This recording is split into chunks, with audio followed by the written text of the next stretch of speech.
Whether you're looking to be thoroughly entertained or to discover exciting new paths and avenues to take, this insightful talk will undoubtedly help you move forward with greater clarity and purpose. Step up confidently, speak up, and then wrap it up quickly. Martin Luther's quote sums up everything a good speaker needs to know.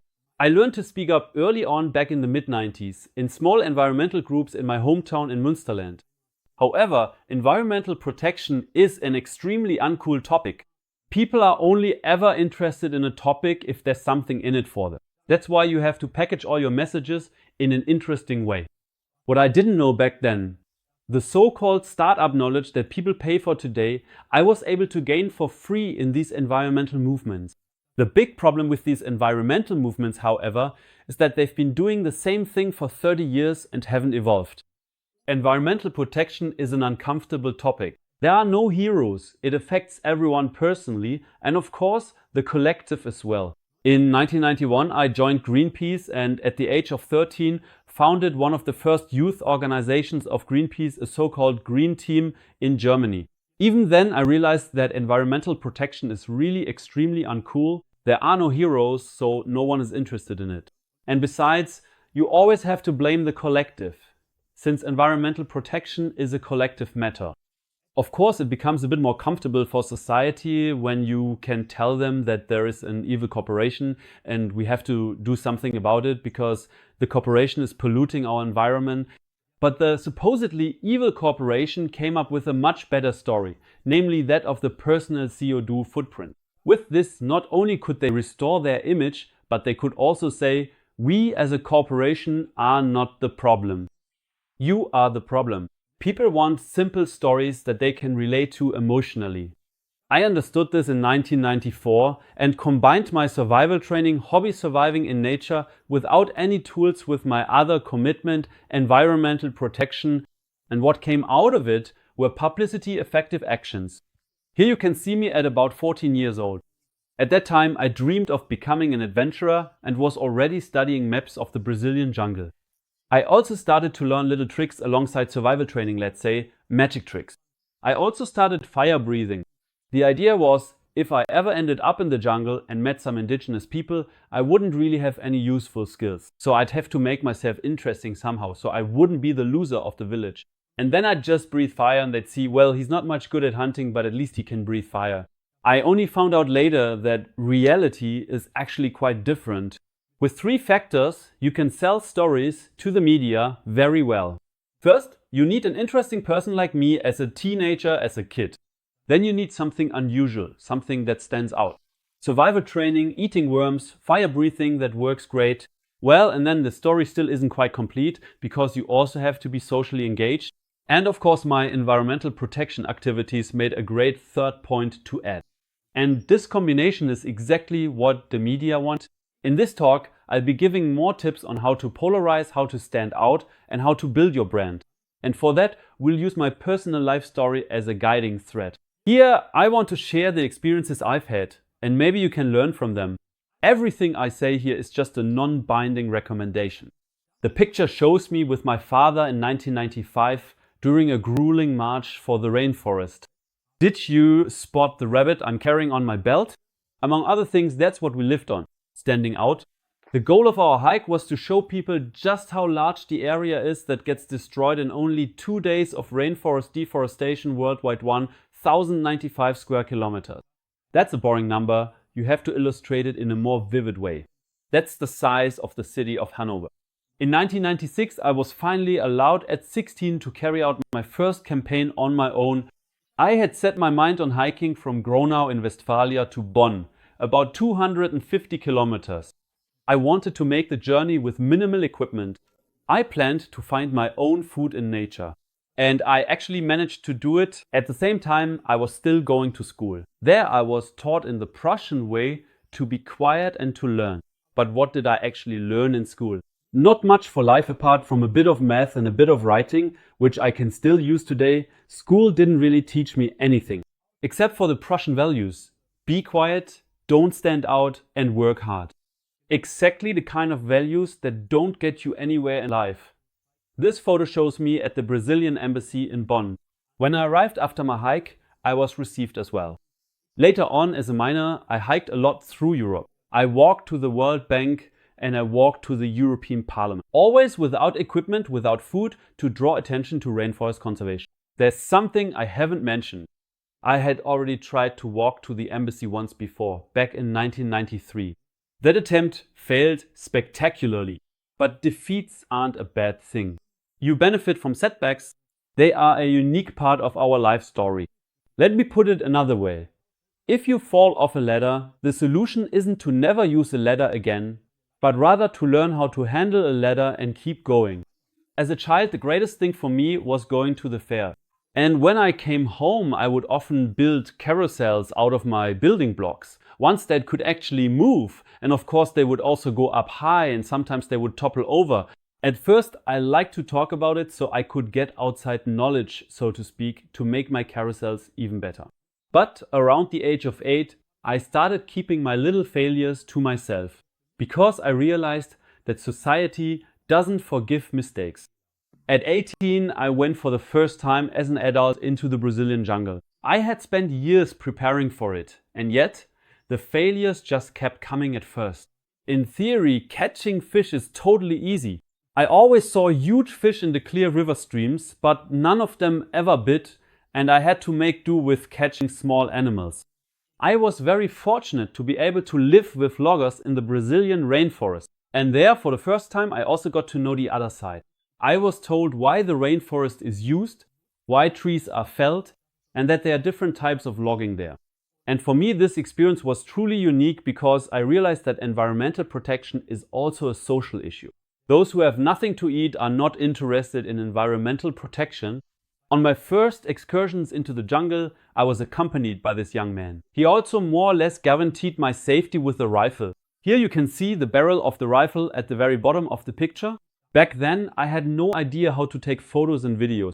Today, I would take the picture completely differently. But regarding weapons, I still reject weapons to this day. I never carry any myself. They can certainly provide safety against animals, but when it comes to conflicts with people, I only see them as fueling the cycle of violence. We slept in this accommodation, simple and functional. There simply isn't a standard that can be applied to every person worldwide. People always perceive things differently depending on the life experiences they've had and the culture they grew up in. I was determined to make my first trip to Brazil so that I could one day visit the Yanomami Indians there. At that time, they were threatened by gold miners who were illegally in their territory, working under inhumane conditions, and also committing human rights violations against the Yanomami. I had already spent years learning how normal, reputable, conventional press work is done.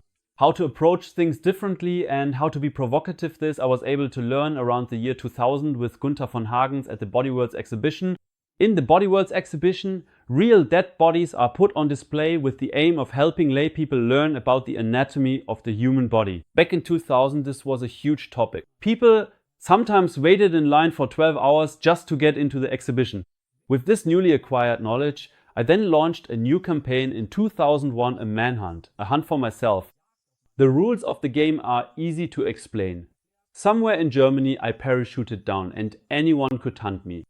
The goal was to tap me on the shoulder and say, "The hunt is over." At that moment, the person who tapped me on the shoulder would have received 10,000 euros. The purpose of this campaign for me was to draw attention once again to the Yanomami indigenous people. In 2002, the real expedition then began. I had set my mind on being taken to the jungle, dropped off there, then building a raft and using that raft to travel to the jungle city of Manaus.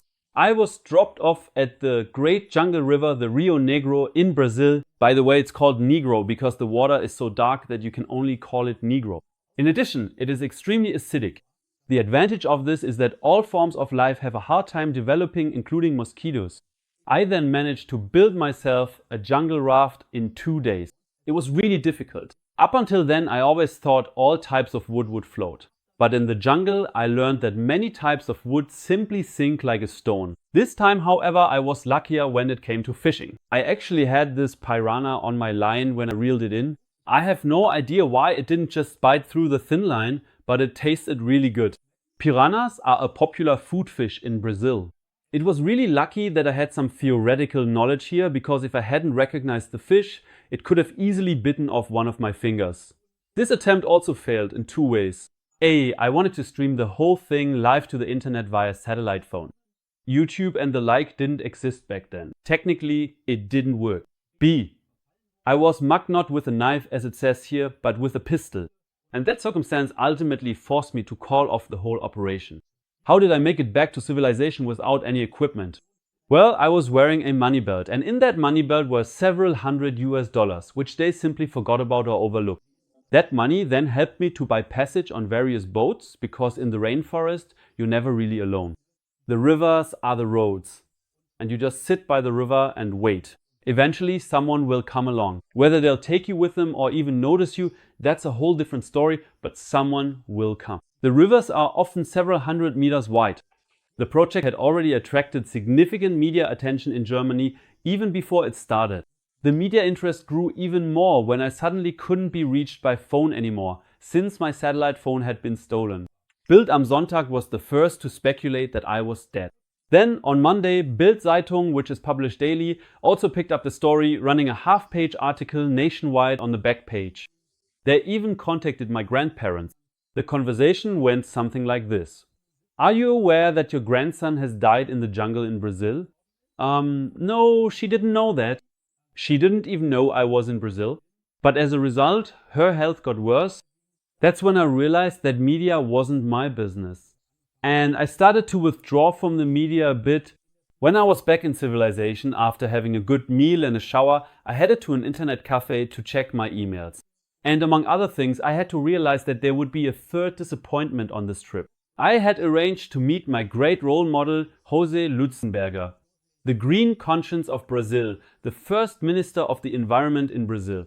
I had read his memoirs and thought to myself, this can't be true. We think exactly alike except for one topic. He says environmental protection concerns everyone, whether rich or poor. And I hold the opinion that if someone is poor, they couldn't care less about environmental protection because they have completely different existential problems. I wanted to discuss this difference of opinion with him. He very easily gave me an appointment by email, and then I received a cancellation from his daughter in my email inbox. The man had passed away. So instead, I set out for Boa Vista, a small town in the Brazilian rainforest. Here, the town's coat of arms features a gold prospector. As I already mentioned, the Yanomami Indians were threatened by gold prospectors at that time, and everyone gathered here in this town. Whether gold prospectors, journalists, or adventurers, anyone who wanted to enter Yanomami territory had to come to Boa Vista, and so did I. Here I met with various organizations that provided medical care for the Yanomami and organized their education. Among others, I met this group here. By the way, here you can see the son of Davi Yanomami, a representative of the people who has even spoken at the United Nations. After these adventurous experiences, I planned to visit an indigenous tribe in Africa. However, shortly before my departure, a civil war broke out in that country. And to this day, I still haven't gone. However, I dedicated myself to the question, what would I do if I found myself in a war or a conflict? So I managed to sneak into a United Nations training course for journalists, conducted by the German Armed Forces here in Germany. At the time, I did have a press card, and the topic was behavior in crisis and war situations. In just 1 week, they really gave me a lot of useful tools that would help me. I then flew to Senegal because the airline told me, well, we understand there's a conflict there. You don't have to travel to that country. But we can fly you from Germany to Senegal and you can just stay in Senegal. And then I thought to myself, well, before I pay for a flight for nothing, I'll just fly to Senegal. And here, for the first time in my life, I came into contact with real poverty. In Senegal, I met many people who worked as fishermen, who were very friendly, but who could barely make a living from their profession. I also met people who tried to filter gold out of the city's sewage pipes using very simple gold panning sluices, and I think I narrowly escaped being kidnapped. The story went like this. I got into a taxi and wanted to tell the driver where I was going. Then a second person got into the taxi and said, go, go, go. And I thought to myself, what's going on here? Go, go, go. And I got out through the other door and took off. I later told my contact in Senegal about it and asked, what was that? And he said, I don't know, but it was probably better that you left. In 2004, I discovered Costa Rica, for myself a country that's basically all rainforest, has a democratic government and good medical care. The entire country is about the size of our federal state of Lower Saxony, has 5 million inhabitants, is CO2 neutral, and has had no military since 1948. Here I set myself the goal of visiting the indigenous people of the Jurchen. The people lived solely off the yields of agriculture, so they sold bananas and cocoa. Here you can see a whole cocoa fruit. When you break it open, you see a white pulp, and inside this white slimy pulp are the cocoa beans. By the way, the cocoa bean is extremely bitter. Agriculture brings in little money. This whole pile of bananas was bought from them for $2. When they told me that, I immediately said to them, "You need to get into tourism." I took this photo in 2016. It shows that the Rokinen have understood how tourism works, and that's a good thing. At first I had my doubts, but they have kept their culture. They still live the same way as when I first met them.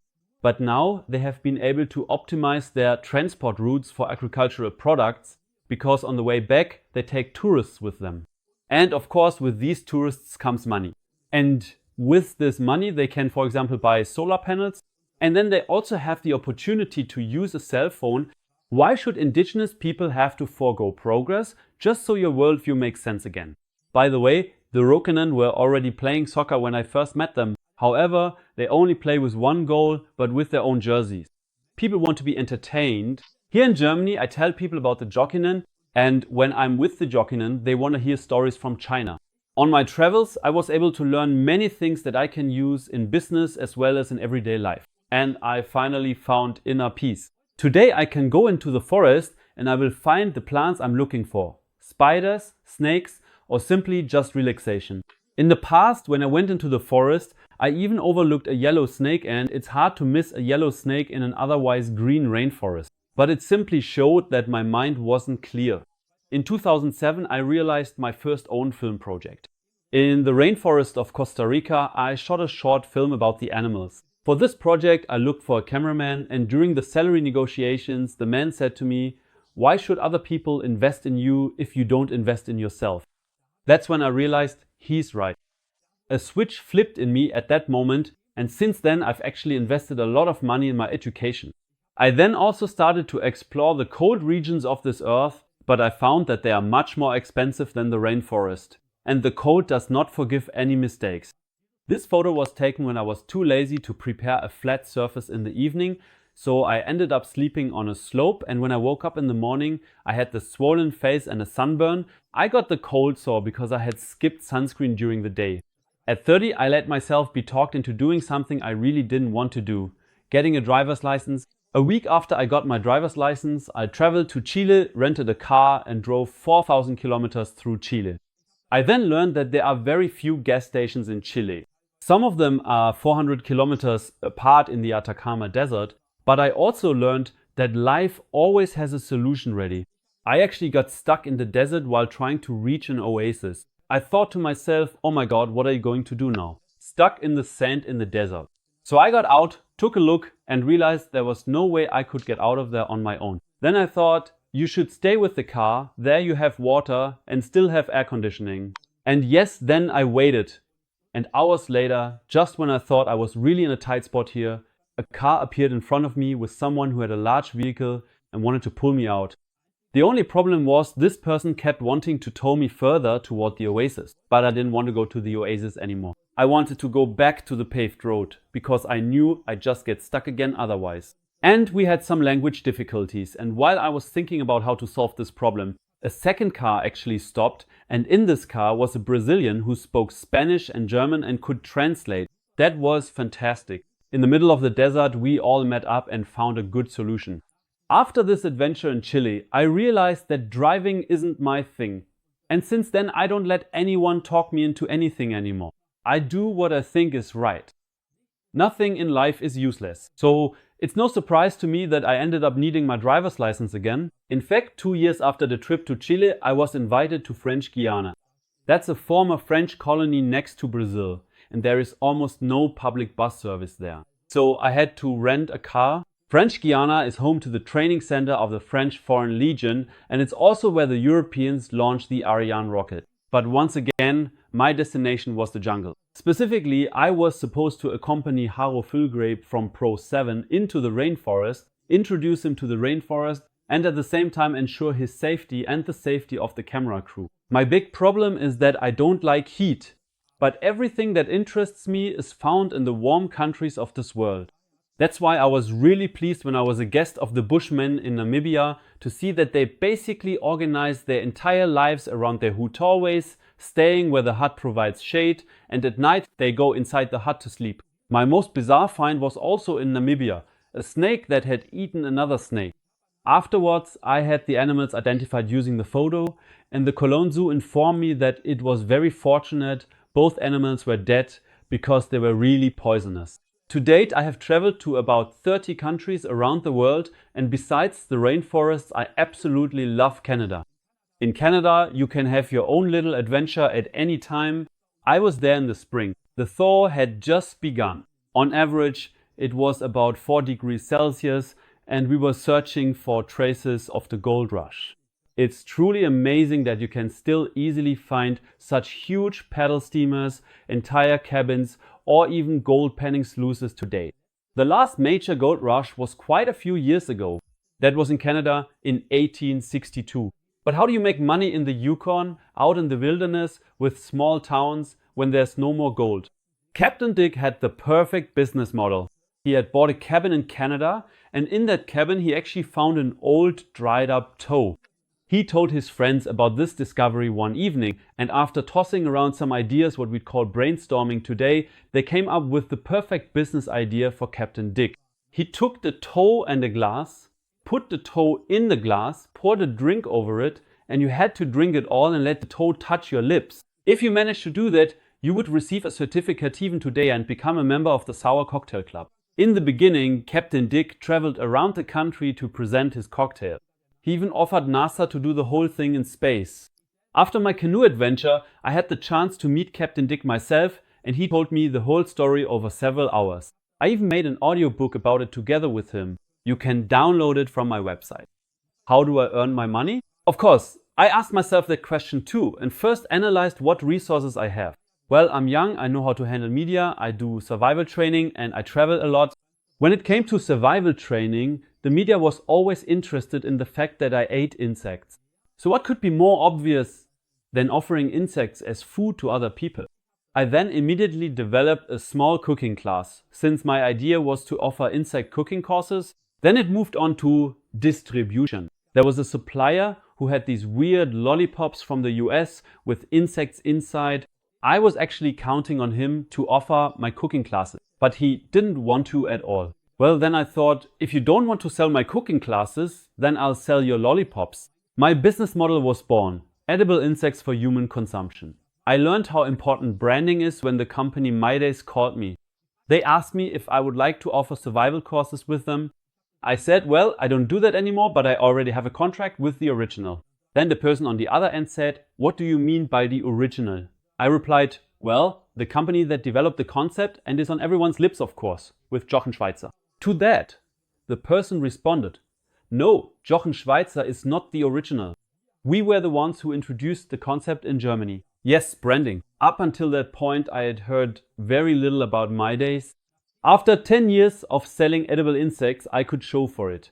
A functioning online shop, 2 street food stands, 4 locations in Germany where insect cooking classes were regularly held, and we were always fully booked. A DVD featuring an insect cooking class and an insect cookbook with professional chefs, with a foreword by journalist Valentin Thurn.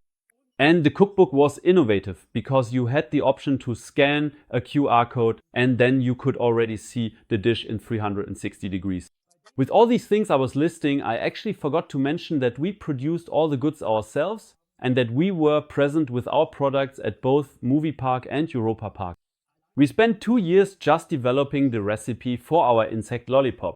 You should also know that insects intended for human consumption are not products from pet stores. We're talking about a food product here, not just any animals that are sold as feeder animals and for which there are no regulations. Insects for human consumption are subject to strict controls, and of course these must be met in special breeding facilities.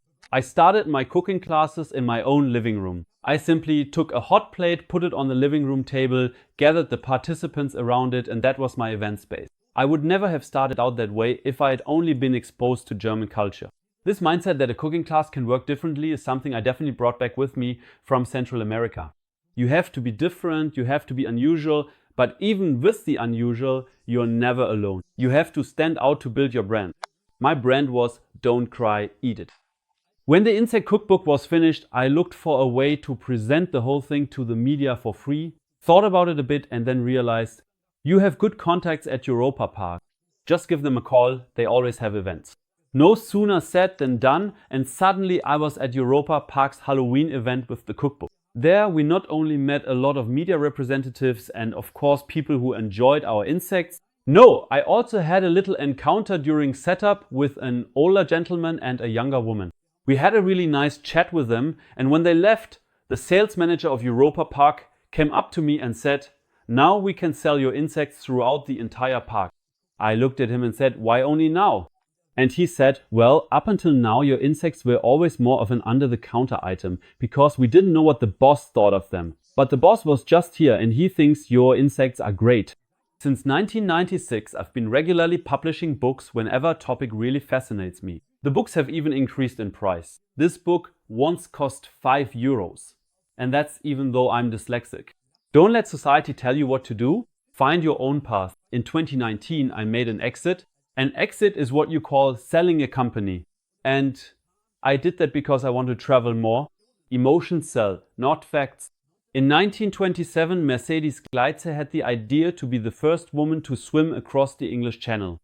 A watch manufacturer heard about this endeavor and gave her a wristwatch on the condition that she wear it while swimming. The attempt failed after 8 hours. The watch, which had been in the water with the swimmer for 8 hours, still worked despite the cold and the water. The watch manufacturer then ran this advertisement. The brand has been well known ever since. Here emotions were used to build a brand. They could have also published an ad with lots of technical data, but no one would have cared. I used my travels to draw attention to environmental issues. Entire cultures have already disappeared, such as here on Easter Island, due to inappropriate treatment of nature. A fish must at least have spent a short time on land to understand that it lives in water. I've already had the chance to look into the cultures of the countries marked in green here. And I've learned one thing. The Earth can live without us, but we cannot live without the Earth.